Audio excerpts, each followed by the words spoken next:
O Defensor, canção de Zezé de Camargo e Luciano, um grande sucesso. Sabe aquela canção que fala do homem que bate na mulher e de repente essa mulher encontra um outro homem que dá aquele carinho pra ela? Pois é, hein? Olha aí.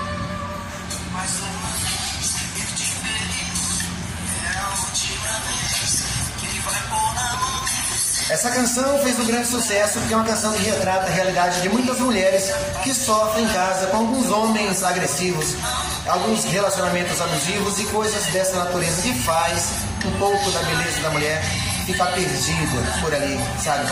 E a mulher de repente até tem vontade de fazer loucuras, sabe? As mulheres que fazem loucuras assim gostosas, porque às vezes os caras são assim violentos, bate, agride. Você não pode fazer isso com a mulher. A mulher tem que cuidar dela, ter carinho.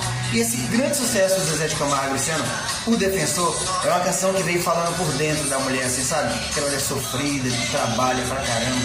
Gente, tem mulher que rala muito, sabe? Trabalha, que chega em casa, o marido não dá valor. Então, toma cuidado, observa isso. E a canção Defensor é uma canção que dá esse grito de alerta da mulher que sofreu bastante e tá aí escutando essa canção e fica encantada com ela. Aqui dos céus e altos, dos altos de Teixeira de Freitas, olha que maravilha. Um lugar pra fazer loucuras, né? Ó. Lindo, né, gente? É a Bahia. Vocês sabiam que eu sou baiano? Eu nasci em Salvador.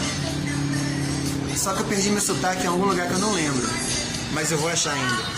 Um abraço a todos e estamos conectados por aqui. E você já fez alguma loucura aí? Comenta aqui nos comentários. Não precisa revelar o nome. Fala assim, eu já fiz. Tá bom? Um abraço a todos.